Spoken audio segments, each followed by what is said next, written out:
everyone. Welcome to the Brownfields session for the Tribal Environmental Summit. I'm going to be introducing our first speaker, Ms. Erin Samwell. Erin, the floor is yours. Okay, I want to thank Chelsea and Karen for inviting me. Welcome to the Brownfields session for the Tribal Summit. And happy Earth Day, everybody. Pretty cool that today's Earth Day and we get to do our session today. I work at the Department of Environmental Quality. I worked there for the past 19 years. The first 13 years I was in the Superfund program. The last 6 I've been in the Brownfields program. I also have 5 kids, and I'm praying that my 4-year-old does not come and interrupt us. So we'll see how it goes.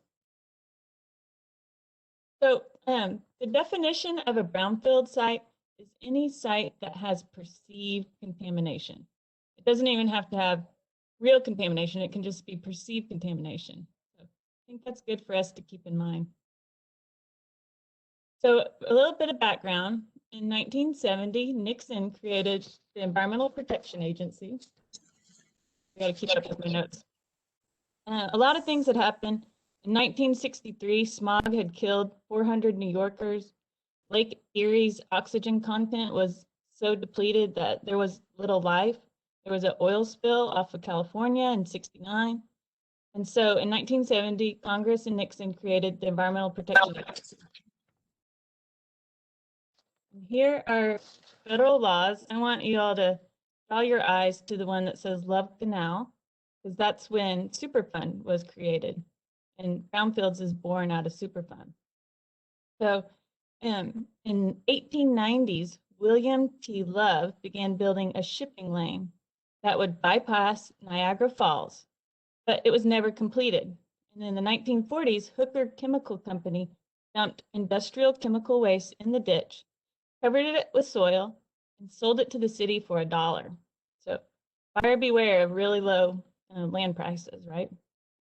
A low-income neighborhood and a school were built on top, and high rates of illness and miscarriage happened. 1978, emergency funds were used to clean up Love Canal. And this was the first time these funds were used for something other than a natural disaster. Congress passed Superfund in 1980 to clean up sites like Love Canal. The fund was funded by a tax on chemical and petroleum industries. Love Canal was the first Superfund site listed on the national priorities list. So Superfund law has strict liability. Any party can be held responsible for the entire cleanup. This caused a chilling effect on real estate because people were afraid to be caught with a contaminated property and they were afraid to buy it. So in 2002, Congress passed the Brownfields Act to provide liability protection for purchasers. So that was background for EPA. In 1993, the Department of Environmental Quality was created, and we are responsible for protecting human health and the environment. And we have an air division, a water division, and a land division, and I work in the land division. So what can Brownfields do for you? Well, we can offer liability relief. So since DEQ has a memorandum of agreement with EPA, participants that complete our certificate program get state and federal liability relief. And EPA funds DEQ's Brownfields program with grants. And we can do other things. We can also provide loans to clean up properties. We can provide assessments. So if you don't even know if your property is contaminated, we can do phase 1, which is like a record search, or a phase 2, which is sampling on your property. We also can provide sub-grants, and we do outreach and assistance. We do workshops and conferences. So here's our team. We actually have one person that's not listed on here that's a temporary employee, but we have Rachel Franks that takes care of a lot of our certificate sites, and Heather Mallory that runs our revolving loan fund, and Sam Hooker that does our TBAs, those assessments, and he does certificate sites too. And Alicia Grayson coordinates a lot of our workshops and conferences, and they all have certificate sites too. But if you need, if you have a question, you can call any of us and we'll get you the answer or try to. I also wanted to point out that we have a complaint line for DEQ, and this is a 24-hour line. So if you see something, some dumping or something crazy, just give this number a call. They have to be followed up on within a certain amount of days, and we track these, so it's a good number to have handy in case you need it. So I like this picture of Oklahoma City. It shows it in the 1930s. It was an oil field, and so you can imagine what kind of things we encounter when we assess sites pretty much all over Oklahoma. I wanted to point out, this is a map of all the deed notices that land has put on sites. So this includes Superfund sites, brownfield sites. The brown dots are brownfield sites, which I like. If you click on those dots, it will show you the certificate that we put on there. And this certificate, I wanted to show you because if you look under land use restrictions, it says there are no restrictions. So just because a site has a certificate on it doesn't mean that you can't do something. Sometimes it says it can be used for residential use. And this site right here is called the Shawnee Gun Club site. And they were a former firing range that DEQ cleaned up the lead and arsenic with state funds. And now it's a residence, so, or like a neighborhood. Anyways, I just wanted to show you. So if you go through our certificate program, you'll get a deed notice. Doesn't mean that any restrictions are on the land though. And these follow with new owners too. So I talked about our certificate program a little bit. These are some sub-grants that we've done recently.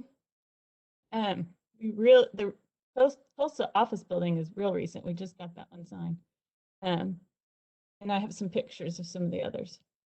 So this is the Greer County Hotel. It's called Hotel Franklin. They got $140,000 to clean up asbestos in Mangum. The hotel was built in 1929, and it was built by the same architect that built the Skirvin Hotel. And that's our big check that's in the check-in counter, which I thought was cool. And this is the Pawnee Hospital. They got $170,000 to clean up indoor asbestos. And this is the Oaks Rehab Center in McAllister. They got $200,000 for asbestos and lead-based paint. And they are expanding their treatment facility. And then we also do loans. We loaned recently $1 million to the city, or to a developer to clean up the Diamond building in Tulsa.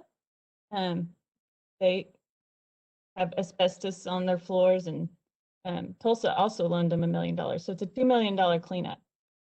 We loaned $720,000 to the Skirvin Hotel, which I don't know if y'all have ever stayed there, but it's a really neat historic hotel in Oklahoma City. We loaned $250,000 to the village for the Vintage Lake Apartments. And it was a major source of crime. You can see that picture with the fence. And they turned it into a nice community center. You can see it on the right. And then here's some more of our loans. This is actually loans that we did to the absentee Shawnee tribe. We loaned $280,000 to clean up 2 properties. One was the Newton Walls building. It was a shopping and automotive service center in Tecumseh, and they used it to abate asbestos. And they planned to renovate the 12-acre site into commercial storefronts, restaurant, makerspace, conference rooms, and additional buildings. And then the Roadside Motel in Shawnee was an abandoned hotel, 28 rooms, and the tribe demolished it and performed the asbestos cleanup. And I think they're going to put a convenience store because there's major highways right there. You can see that it's demolished here on the right. Now, our targeted brownfields assessments, which are our phase 1s, phase 2s, to see if there's any contamination. These are some recent ones that we've done. You might look at these cities and see if there's a town that's near you.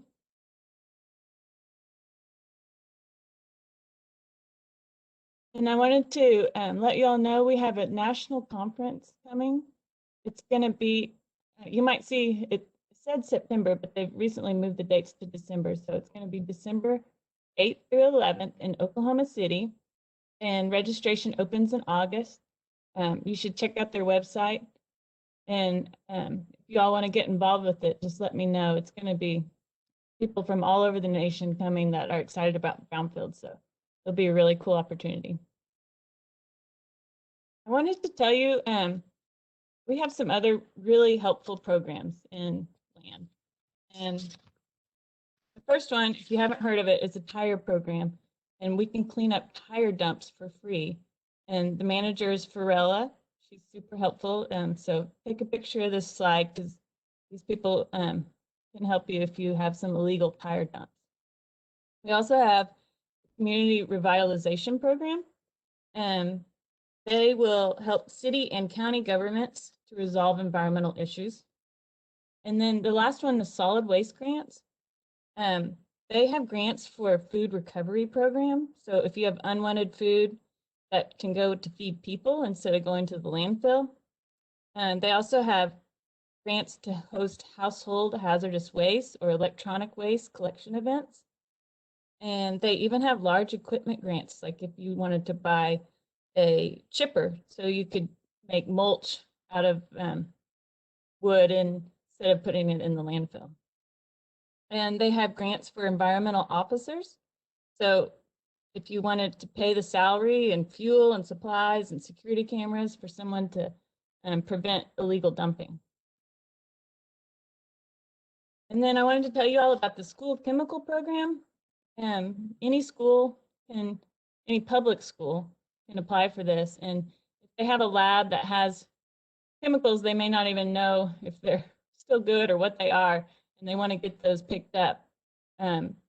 Please contact Katrina because all these things are free and these are great resources.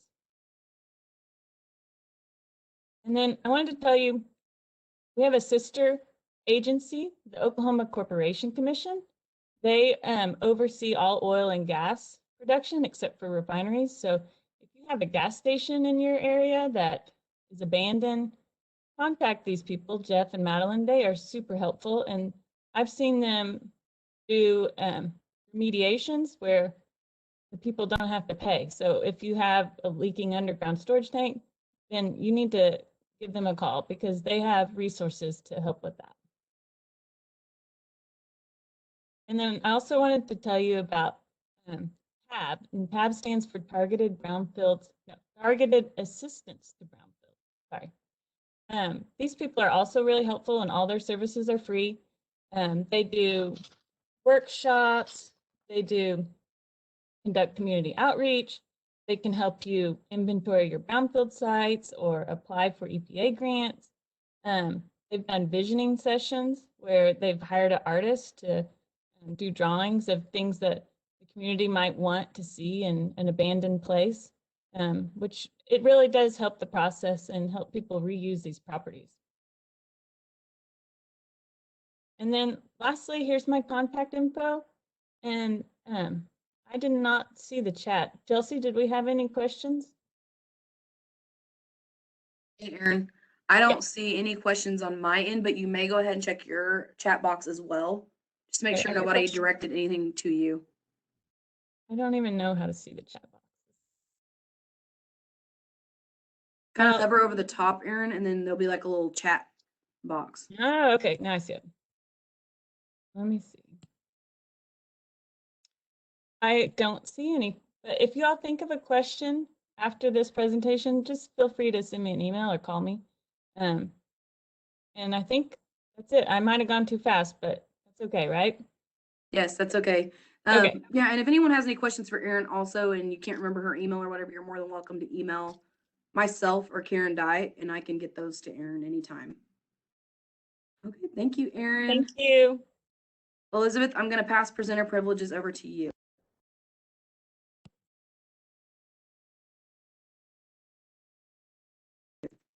Please welcome our next speaker, Elizabeth Reyes with EPA Region 6. Elizabeth, the floor is yours.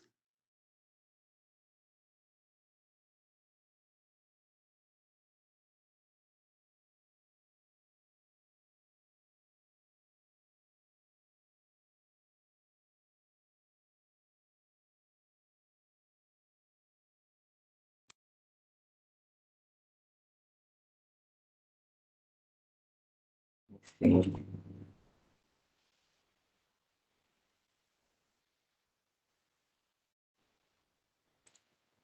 Can you see it? I think it's loading. No, I don't see where you're sharing your screen yet. Okay, I think it's loading. Just a second. Can you There we see it now? Yep, Okay. I see it. Thank you, Chelsea. Okay, again, my name is Elizabeth Reyes. Welcome and thank you, everyone.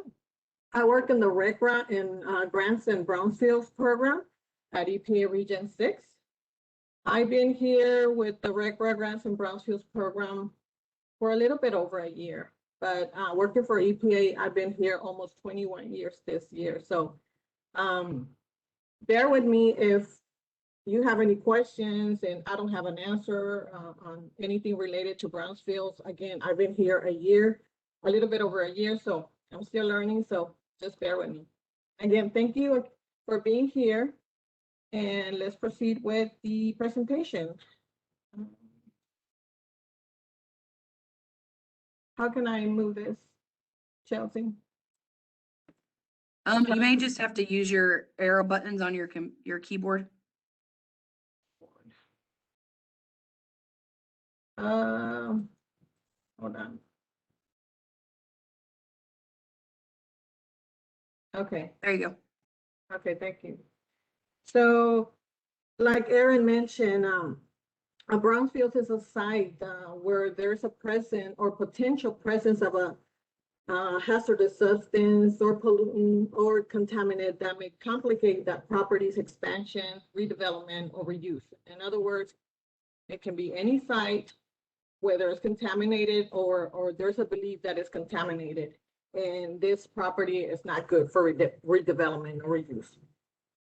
Brownfields was born, originated from a Superfund law, which is CERCLA, and it stands for Comprehensive Environmental Response Compensation and Liability Act, which was created back in 1980 when I was 5 years old. So please don't make any math, okay? CERCLA was designed for EPA it gives us the authorization to help communities, tribes, and states to assess and clean up sites that are potentially contaminated with hazardous substances. I wanted to show you visuals of what a brownfields look like. Here are some examples. It could be an abandoned gas station. It could be an old abandoned building. There's all sorts of brownfield sites in facilities that are not useful. So this is just some visuals. We have approximately 450,000 brownfield sites throughout the United States. So that's quite a good number of brownfield sites. So what is bad about this brownfield? What are the impacts, the negative impacts of brownfield? So again, it's just a site that is not producing any revenue. There's no profits. There's nothing taking place on this site. Okay, and like I said earlier, these sites could be potentially contaminated. So that means that we could be exposed to contaminants. The environment is exposed to contaminants. So it's an impact, absolutely. And it's also social, there's also negative social impacts because, again, there's nothing taking place. People are concerned to be near to this site. It's just a site with no, it's not, it's just there. Nothing is taking place. So let me go to the next slide. Okay, so what are some of the contaminants that could potentially be on this brownfield site? So it could be mine scar lands, it could be petroleum, it could be illegal drug labs, it could be hazardous substances, lead-based paint, asbestos, and many other pollutants. What are the benefits of the Brownfields program? So again, we want to make this brownfield sites, we want to turn them into alive communities. We want to give them life. We want to make sure they're useful for future generations, present generations. Why not? We want to clean them up. We want to clean up these properties. We want to eliminate uncertainties. We don't want people to be concerned where they're living, if it's a contaminated site or not. Also, the benefit of the program is that while we award grants and somebody's doing Brownfields work, that's also an opportunity for people to work in the Brownfields labor market. It's an opportunity, it's job opportunities, employment opportunities. So it's all good. It's all good. And we also help our state and tribes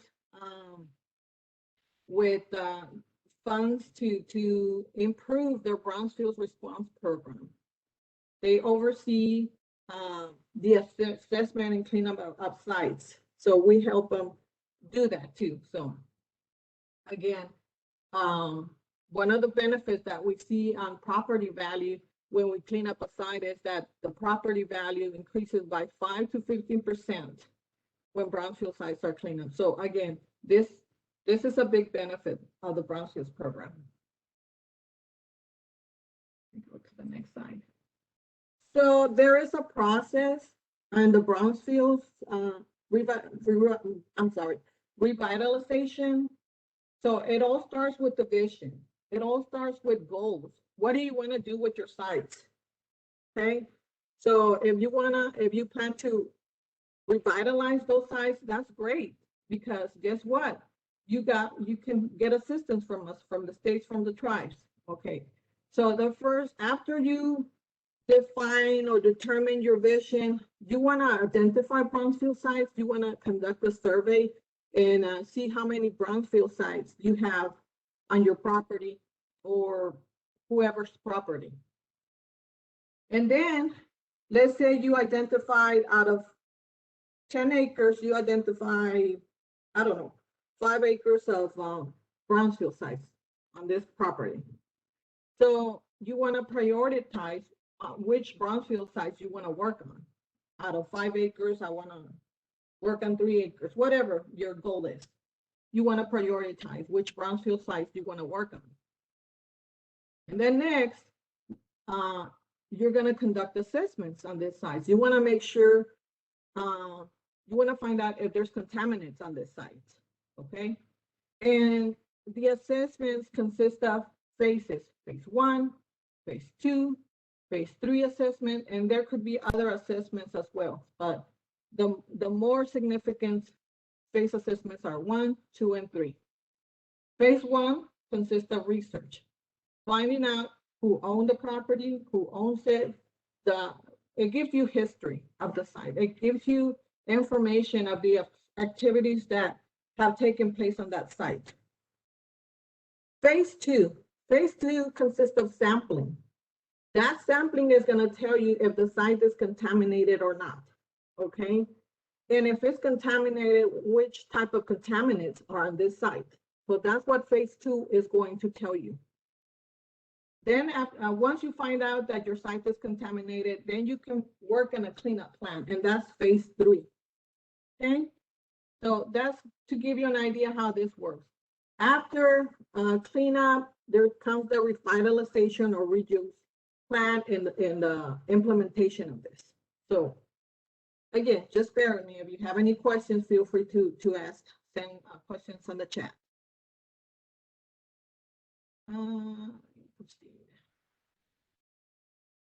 So again, this is just a visual of what I just told you. You first identify the site, you assess it, you want to find out if your site is contaminated or not. Once you verify that your site is contaminated, you develop a cleanup plan, and then you implement the process of the cleanup, and then you redevelop the site. Sounds easy. It's more than that, of course, but it is what it is. So there's a link here that I'm trying to open. I'm not sure if that's going to be possible. Okay, I'm having issues with it. So this link, it's about, it tells us what a cleanup consists of.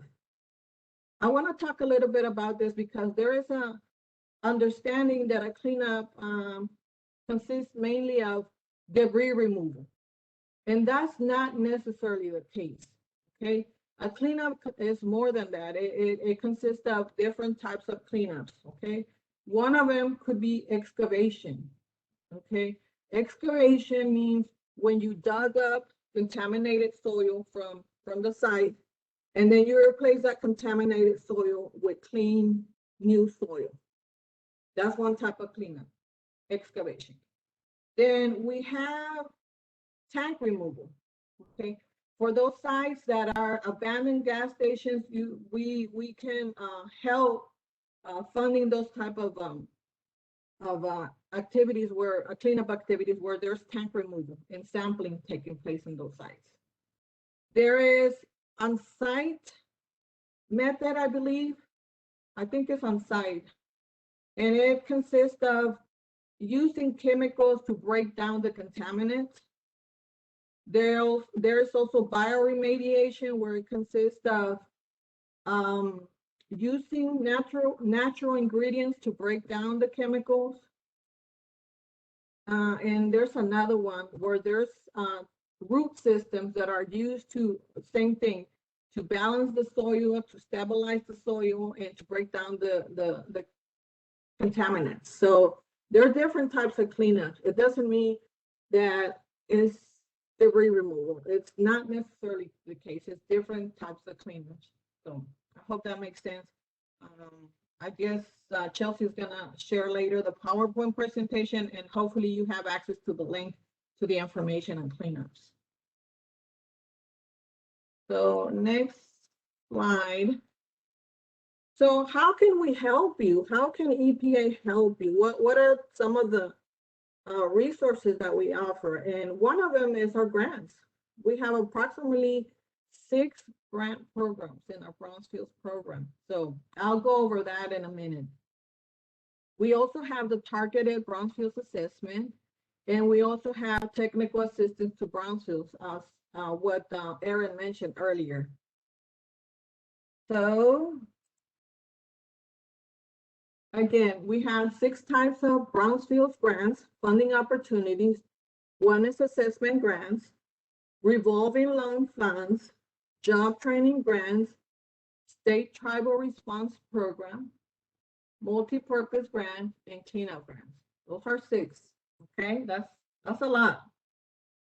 And I'm gonna go first over assessment grants. So in assessment grants, like I told you earlier, it consists of, it can be phase 1, phase 2, phase 3, or some other type of assessment.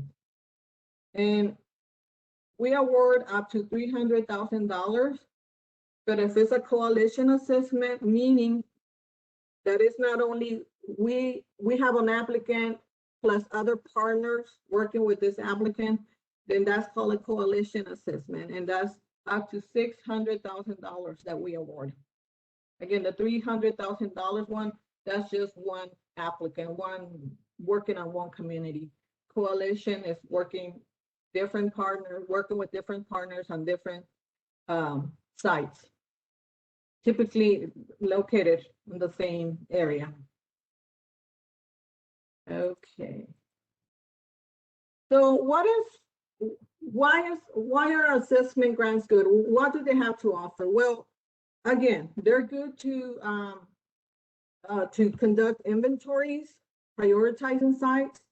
Remember I mentioned earlier the process, Brownfields process, revitalization process. Well, that includes it includes the assessment part where you do the inventory, prioritizing sites. It's going to include a cleanup plan. It can include reuse plan, revitalization plan, and assessment, like I said earlier. One of the things that I need to mention is that community involvement is key to this assessment grants. If we don't see any community involvement planning on the proposals, it's just not going to happen. It's just, it's a must. We require the community to be involved. So we ask the applicants to include that in your proposals. How are you going to involve the community? How are you going to talk to them? How are you going to get their input? How are you going to involve them? It's a must. Community involvement is a must in all our grants. So just wanted to mention that. Go to the next slide. Cleanup grants. Those are we awarded up to $500,000. There is a 20% cost share, and it could be waived. It could be one or more sites. This is a 3-year project period. And again, this cleanup grants applies for those who want to conduct a cleanup. Okay, it could be one or more applicant on site. A phase 2 assessment must be completed. And why is this? Is because, again, a phase 2 is going to tell us if the site is contaminated, and it's going to tell us which contaminants are in the site. So this is why a phase 2 must be completed on these sites for this grants. An analysis of Brownfields cleanup alternative must be attached.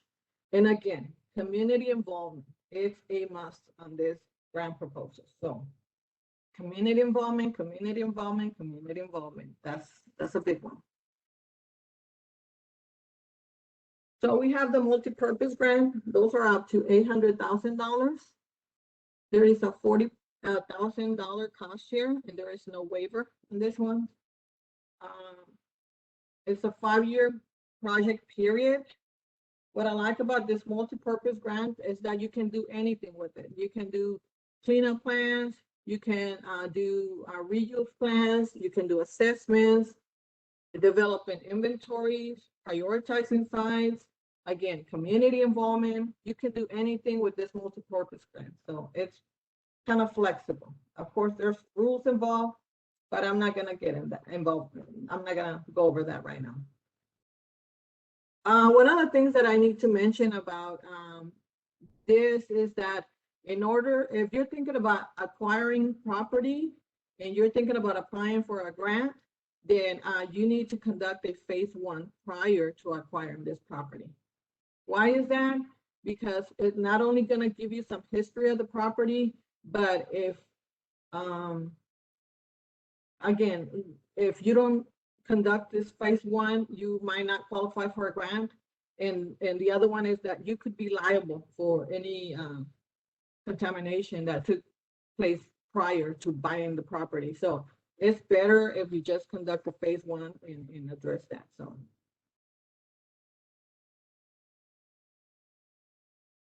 Okay, so the next grant opportunity we offer is the revolving loan fund, and it provides up to $1 million.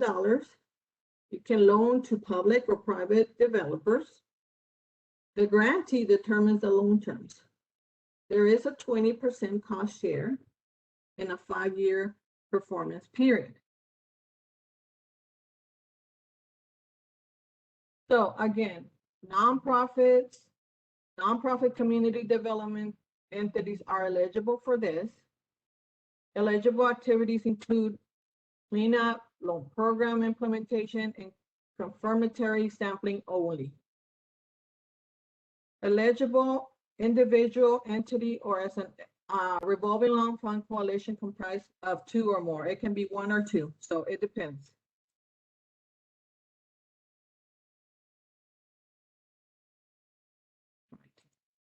Okay, so again, who's eligible for all these grant opportunities? NCOG, cities, tribes, nonprofits, redevelopment agencies, local government, states. Those are some examples of who are eligible to apply for this grants. Who's not eligible for this grants? Those who are potentially liable parties, private owners, private developers, and also sites that are on the national priority list we cannot use grants on this type of sites. sites that are subject to circular order, and sites that are subject to the control of the federal government. That we can, again, approve any grants that pertain to this type of sites.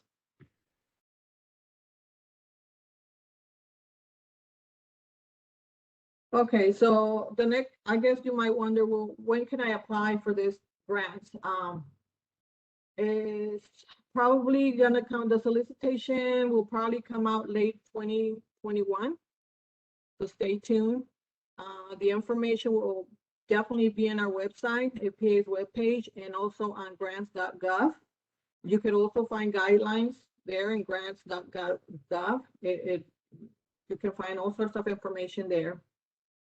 And for FY22, the grants that will be available will be for assessment, revolving loan funds, and cleanup.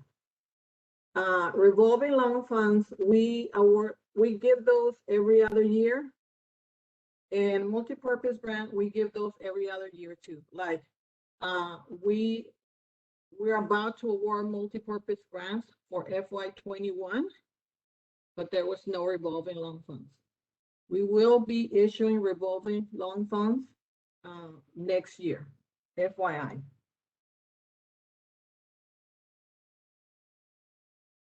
Just a second.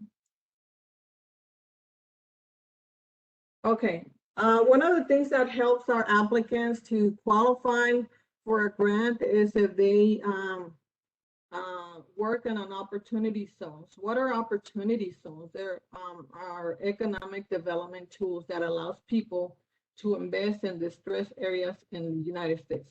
That's what they are, distressed areas in the United States. The purpose is to spur economic growth and job creation in low-income communities while providing tax benefits to investors. So again, this is a big plus when you submit your proposal and you're proposing to work in an opportunity zone. That's really going to help you to, you have a good chance on your proposals to be awarded. So here's some examples of what our grants have done for our communities. So you have Heifer International, Little Rock, Arkansas. That was, prior to that was a former trucking and railroad operation. Again, there was, at some point, there was nothing there, no movement, nothing taking place there. But now you have a beautiful international airport. So big difference.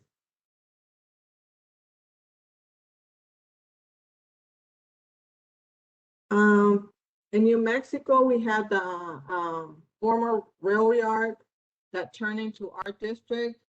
And honestly, the Brownfield side, it really doesn't look that bad to me, but then it turned into something more beautiful, into an art district where you invite the community.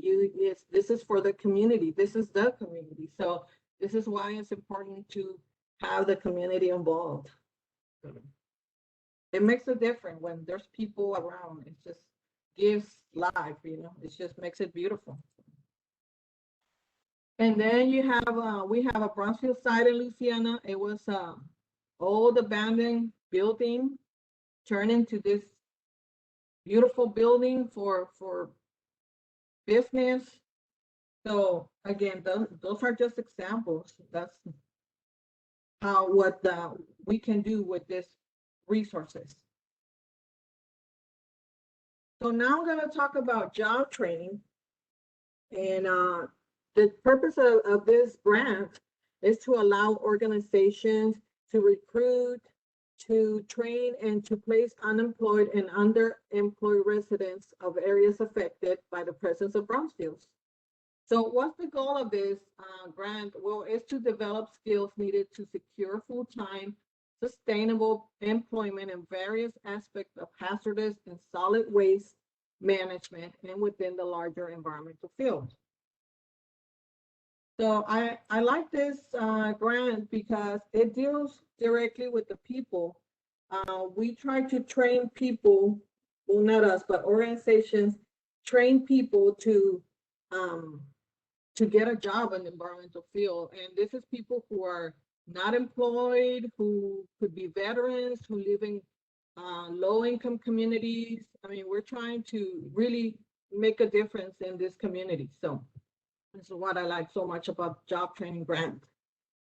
So one of the requirements about this grant is that the organization is required to provide training on OSHA 29 CFR 1910 120. It's a 40-hour half whopper, and it's required.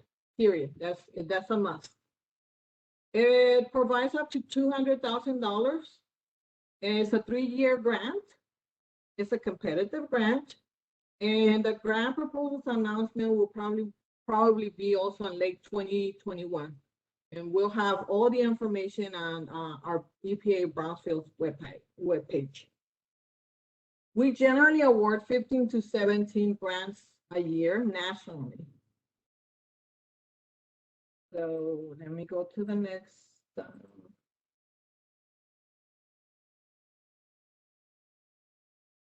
So some of the trainings that this organization provide, they have to be associated with Brownfields. And here's some examples. It could be emergency response training.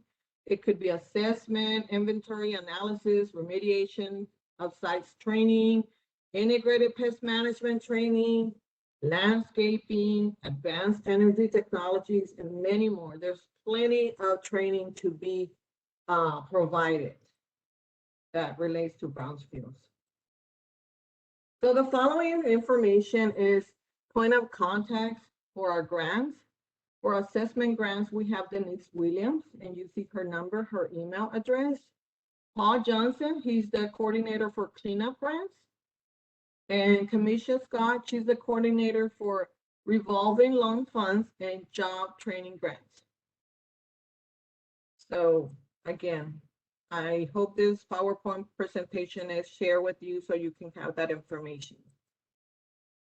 Now, I'm going to briefly talk about CERCLA Section 128A grant program. That is the program, the grant program that I coordinate. And basically, this program is funding that we establish so that we can help our state and tribes to establish or enhance their Brownfields response program. Okay. Basically, the response program, the Brownfield response program consists of assessing and cleaning up activities, cleaning up sites at Brownfield sites. So, and this is across the country. So again, we help the states and tribes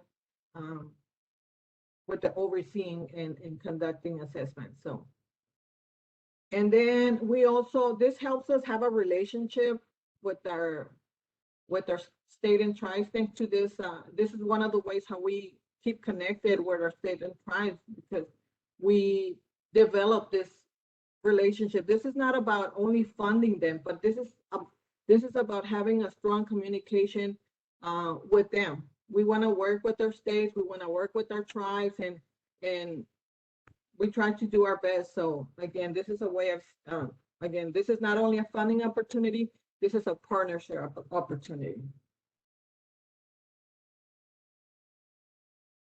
So we have another way to, another resource that we provide, and this is not a grant. This is a targeted Brownfield assessment, okay? So what we do, we offer assistance. It can be to our states, it can be to our tribes, or they're the ones who can provide assistance on targeted Brownfield assessment. So what does this consist of? So someone can come to us and ask us, they need assistance with the phase 1, they need assistance with the phase 2, or they need assistance with the phase 3. We have contractors who go out and conduct all this. Okay, so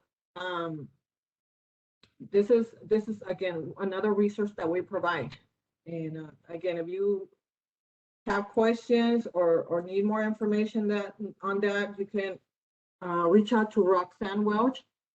She's our coordinator for the targeted Brownfields assessment.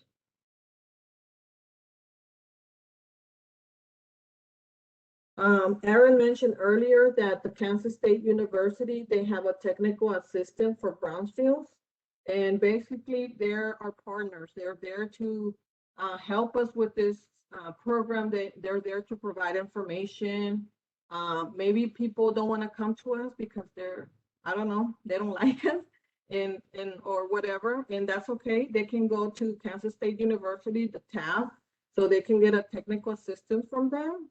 They can get assistance on their writing their proposals. They can get assistance on anything related to Brownfields. Any technical information, they're there to help you.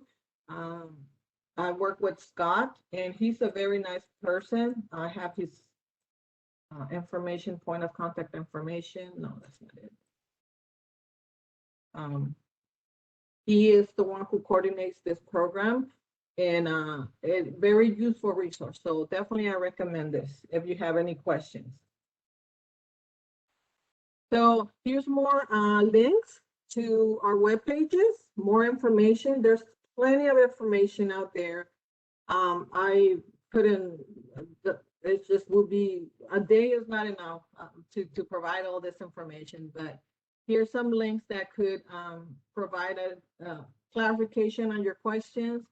There's my point of contact information, my number, my email. So I guess that's it. Thank you so much. And if you have any questions, let me know.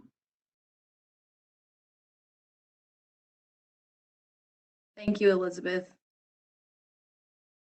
Margaret, I am going to move the presenter privileges to you so that you can share your screen. And please welcome our next speaker, Margaret Chavez, with the 8 Northern Indian Pueblo Council. Yeah.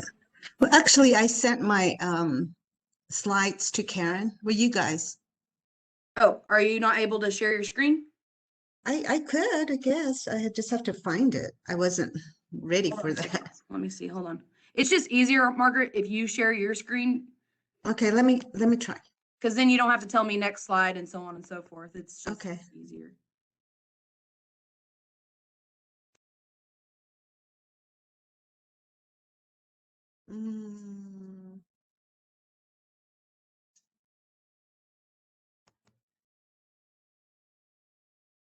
I'm just not sure how to pull it up.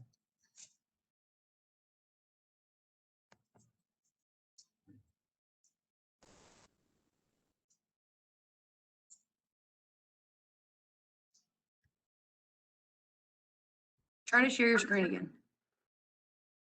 I'm trying to find it. That's...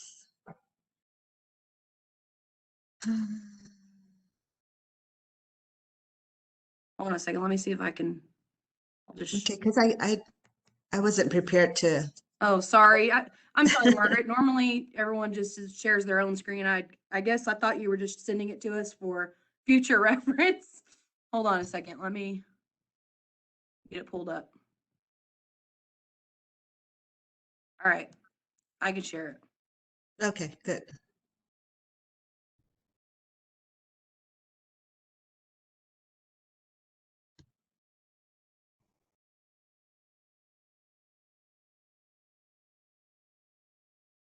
There you go. All right, good morning. Thank you for joining us. I'm going to be presenting our program, 128 Brownfields program, for the 8 Northern Indian Pueblos Council. And just to give you a little introduction into who we are and what we do, I want to introduce you to the 8 Northern Indian Pueblo Council, Inc. It is a consortia of the 8 tribes, the 8 pueblos north of Santa Fe. And within 8 Northern, we're the Environment Department, and we are the Office of Environmental Technical Assistance. But out of our office, we provide assistance to all the tribes in New Mexico, excluding Navajo Nation, who is under Region 9, but the 19 Pueblos, the 2 Apache tribes, and Isleta del Sur in El Paso. So we extend our services to all the Pueblos that are not under 8 Northern Indian Pueblos Council. So I've been I've been working in this field for a long time. I was originally hired by the All Indian Pueblo Council in their Pueblo Office of Environmental Protection. And their first grant was in Superfund. And that was the beginning of introducing environmental programs to tribes in New Mexico. So I got hired as the I keep saying Brownfields, Superfund Community Relations Coordinator. And through that, I did that for a number of years. And then I transferred into solid waste. It was a new program under AIPC. And so I kept wanting to learn more. Before going to work for AIPC, I got my degree in business administration at the University of New Mexico. So all this was new to me. It was all a new area, and I was excited about learning about new programs and how they're run and how we could extend those programs to the pueblos and tribes in New Mexico. So my job as the community relations coordinator was to talk to tribal leaders and tell them about our office, that it's a newly established program and that we would like to extend services to their pueblos, their communities, and encourage them to establish their own environmental departments. So I did that for at least the first year, just talking to tribal leaders.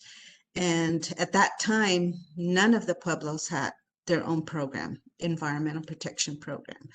And now all of them do. So that's something that we did initially. And then after AIPC shut down, I went and worked for my tribe, San Domingo, as the solid waste manager. So I did that for a few years, oversaw their program. I worked a lot with the community. I put out a lot of memos and newsletters and did house visits, just talking to people, because I wanted to know how much they knew about what our department did. And I was under the Tribal Utilities Department at the time, and it housed public works, it housed solid waste and environmental programs. So a lot of outreach during those years. And then I joined the 8 Northern Indian Pueblos Council, and I've been there, I reached 13 years this year. So under 8 Northern, they have other programs besides environment. They have education, child care, WIC, food distribution, senior program, Circle of Life, which is the behavioral health program, Peacekeepers, which deals with domestic violence. And we are part of that organization as the Office of Environmental Technical Assistance. So under our office, we have other EPA programs, GAP, we have UST, underground storage tanks, we have environmental information exchange network, we have the pesticides program, we have Brownfields, and we have another Brownfields grant, which was specifically for San Domingo Pueblo, and it was the outreach and education to teach the community about the Brownfields process and what is Brownfields all about. Okay, next slide. Next slide. Chelsea. Okay. All right, so we already talked about this a couple of times, like what are brownfields? So it's a contaminated area that, well, if you think it's a contaminated area, it's contaminated. So we start off with that. And to me, once you think property needs attention, and because you think there's something there that is not right, or you've seen activities happening in the past where they're using chemicals or they're doing odd things that you're not used to, and it makes you feel uncomfortable, I consider that a brownfield site. I consider that to be important enough that we take a look and see what's there. There may or may not be contamination. There may or may not be a threat, but we look at it anyway.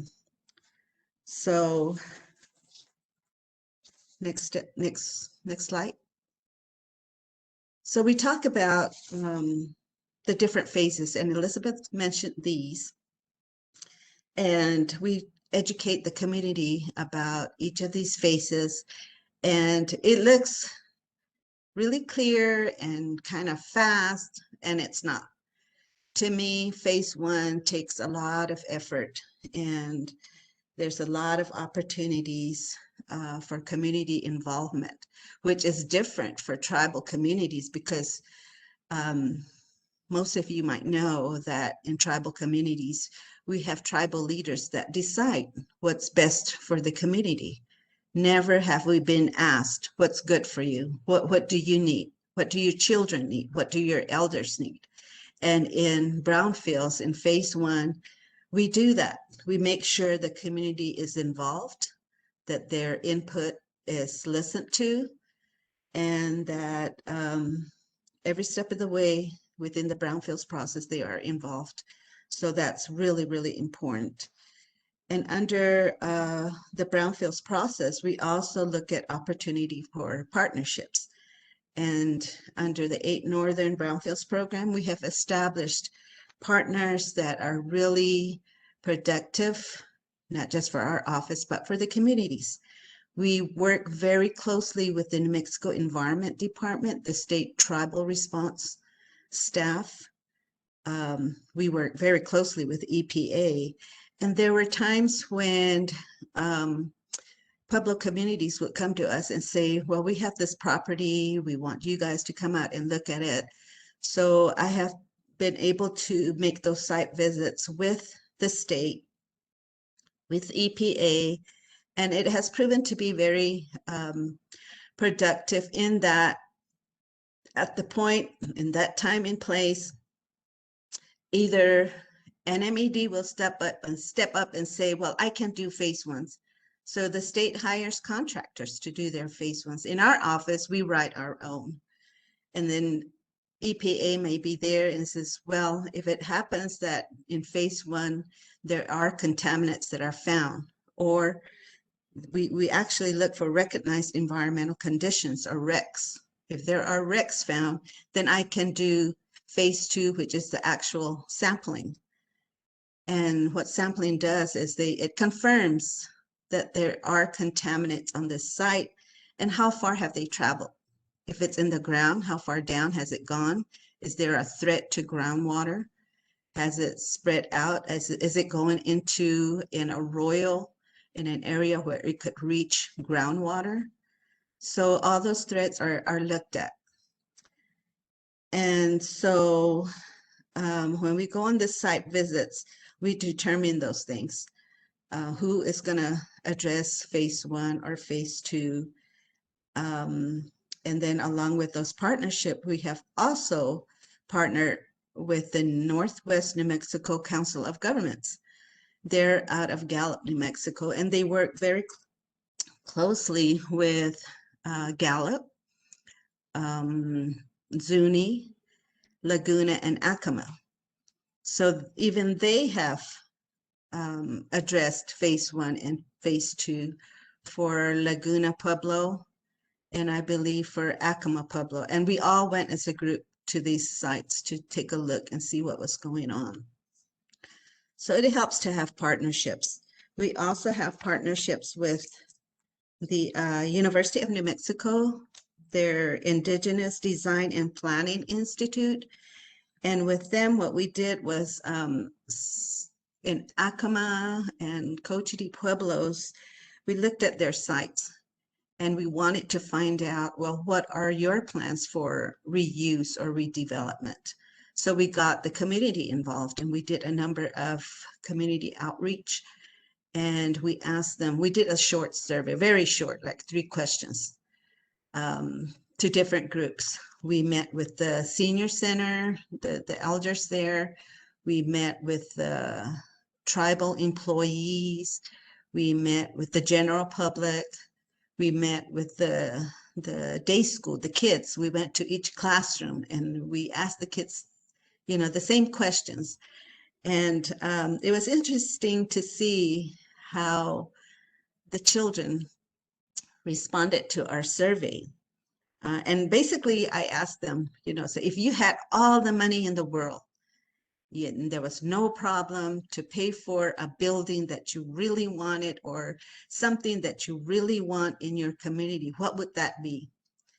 And the kids said, well, a playground. I want a basketball court, swimming pool. And one kid said, I want a bank. And so I said, well, a bank in Acoma, Pueblo? And he goes, yeah, I get tired of going into Albuquerque because my mom needs to go to her bank. So I want one here. So it was very interesting to see how the different age groups responded.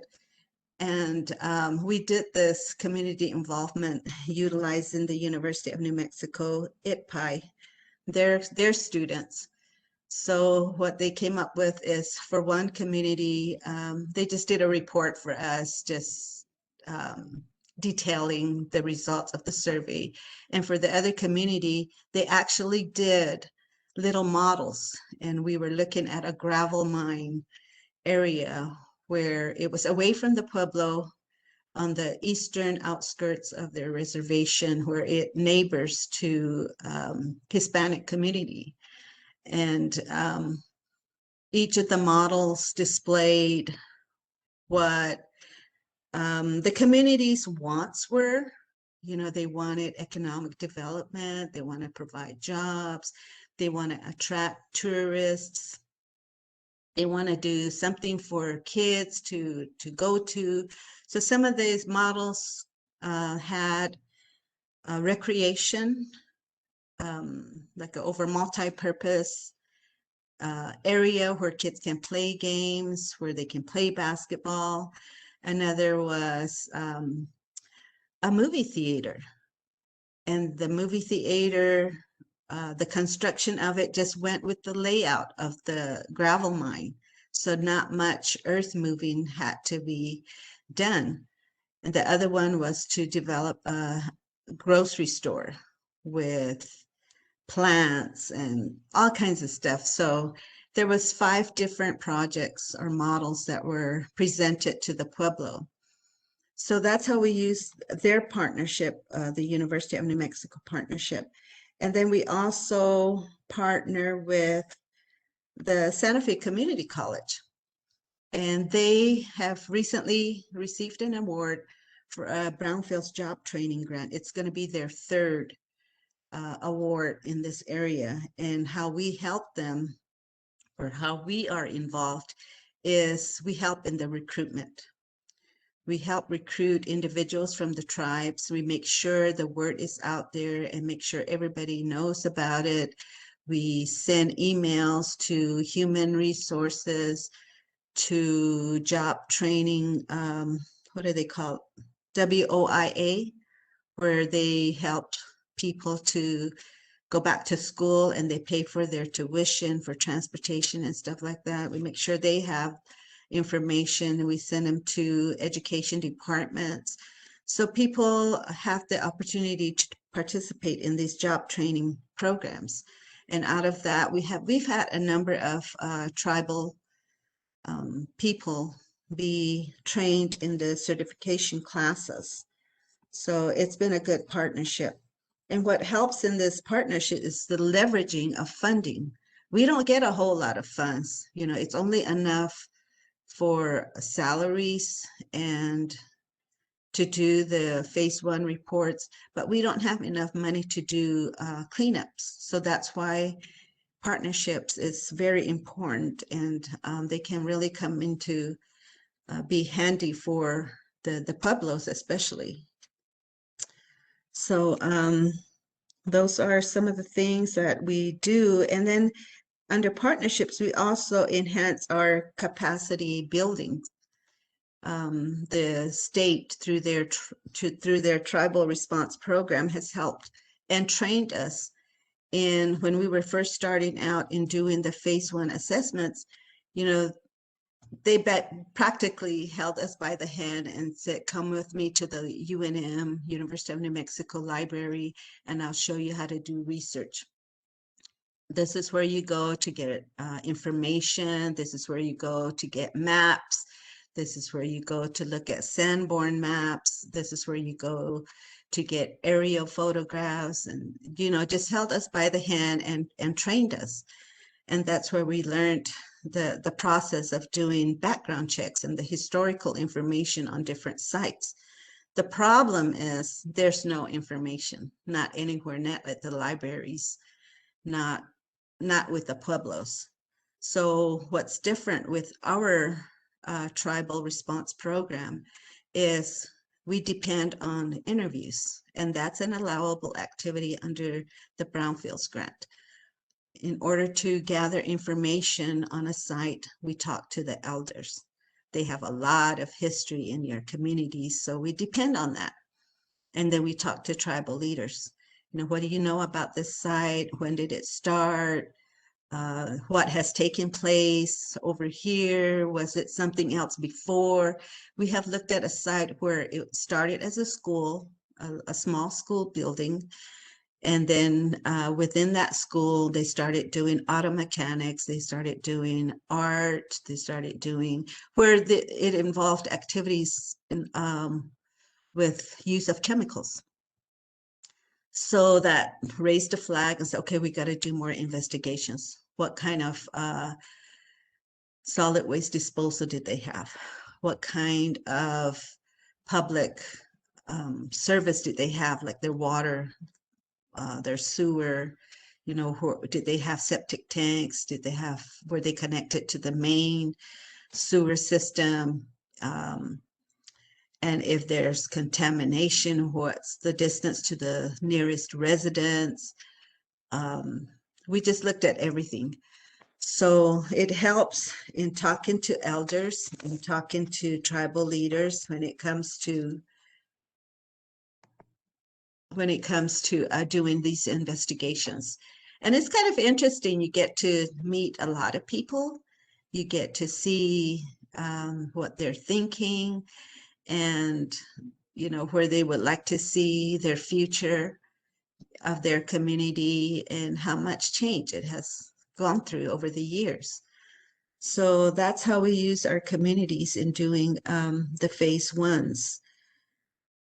So what's also important in doing these phase ones is to have a reuse plan in place. At least start thinking about, what would you like to see in this place? Because that's going to determine how much cleanup you're going to do. If this old building is going to be, for example, a daycare center, you better make sure that the cleanup levels is good enough for people to occupy that space, for babies to be put in that space, that there will be no threat to them coming from this building or this piece of land. Or if it's going to be another industrial site, you know, then, and are there going to be people in this industrial site? Are there going to be employees working inside? So it all depends on what your redevelopment plan is and if people are going to occupy there. So it's important to have that in mind. And a lot of times, you know, just get an idea. What would you like to see? And you don't have to build all the time. You can return facilities into green space. Maybe you want a park there, or you just want to demolish the building and put native trees, native plants. That's also an option. So we give all, you know, I'll give them ideas on their options. And like I said, you don't have to build all the time. And for historical sites, like there's old schools, day schools that have unique structures. You don't have to demolish the whole building. You can save parts of it and continue using the same building. Just clean up the asbestos. If there's asbestos, let base paint, but leave the historical areas in the building. That's also an option. So when we develop a environmental site assessment report, which is the phase one, If there's no wrecks identified, then we go and write a letter, a certificate saying that there were no wrecks found. And for a lot of pueblos, the reason for phase ones is to first make sure there is or is not contamination. Phase one kind of looks at what could be there, or what is not there. But what was I going to say? Lost my train of thought. So if a phase one doesn't find anything, then it's free to do whatever. If you want to redevelop it into something else, or if you want to just put green space there, you can do whatever you want. But a lot of the tribes ask for a phase one when they've already purchased. I know Elizabeth mentioned that you want to do a phase one before you purchase, but sometimes those opportunities come quick and people want to know, well, do you want to buy this land back for your tribe or not? So it moves fast. So they'll purchase a piece of parcel and then they'll ask for a phase one to make sure there's no contamination. And so they use the phase one report in their application to BIA to put it into trust. So we've done a number of those where the tribe has applied for putting property into trust. And so let's see, go on to the next slide, please. These are some of the places where together EPA, New Mexico Environment Department, and our office have done site visits to. Just a number of places. And there were some that were just asbestos, maybe lead, contaminants. There is a shooting range, the old gas stations, the gravel mine that I mentioned earlier, towers. Let's see, Acabita EDR building had asbestos. So these were some of the places we all went to and looked at. Next slide. And these are the ones that we addressed. Our office did phase ones for the list on the left. And then the New Mexico Environment Department did phase one and phase twos on the list on the right.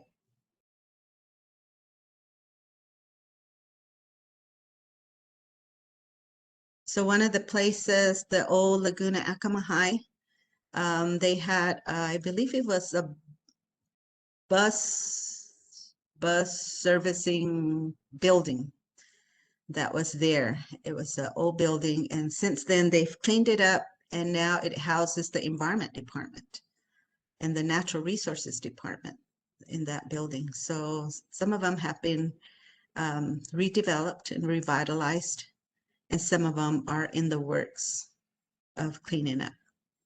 Okay, next slide.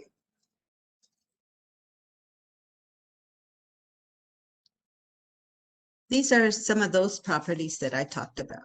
They look like this, and some of them you can't tell. You can't tell that there's contaminants. You know, you just have to do your investigations, you have to do your homework, your research, your interviews, and find out what took place over the years, and maybe decades, where this property has been in use and just recently has been abandoned, and we want to do something with it. We don't want to see it, you know, get further deteriorated.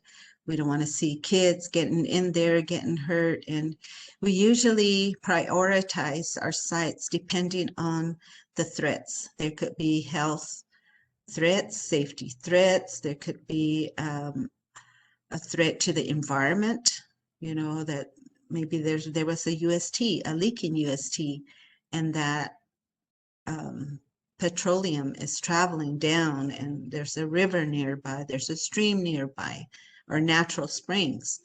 So when there's a threat to the environment, you know, that's a priority. So these are some of the sites we've looked at, and some of them are still ongoing. And we're doing community education to address these sites. Let's see. Okay, and the next slide. This is my contact information. Our office has 2 locations. We have a northern one in Pewaukee where it houses a staff of 2, and then the southern office staff of 2. And then our director goes between the 2 offices 2 days a week. When we were still working, she'd be up north 2 days a week and 2 days down south in Albuquerque office. But this is where we're located. But our headquarters office for 8 Northern is in Okeowinge, which is north of Espanola. So that's where our accounting office, human resources, our director, it's where the council meets, the Board of Governors. But if ever there's a time where you need my assistance or just want to talk and learn more, here's my information. And if there's any questions, let me know or let us know. And thank you for your attention and thank you for joining us. Thank you, Margaret. I am not seeing any question. Oh, I do have a question for, I don't see any questions for you, Margaret, but I do see one for Elizabeth. Elizabeth, do you see that in your chat box, the question that you received? She sent it to all panelists. Yes, I will report back to Barbara via email later today or tomorrow. So thank you. Perfect. All right. Well, with that, if I receive any questions for any of you, then I will shoot them over to you. But with that, this is the end of our Brownfield session, and our next session will be at 1 o'clock with clean air. Big thank you to Elizabeth, Margaret, and Aaron. Thank you guys so much for speaking, and we'll see you guys next time. Thank you. All right. Thank you. Bye-bye. Bye.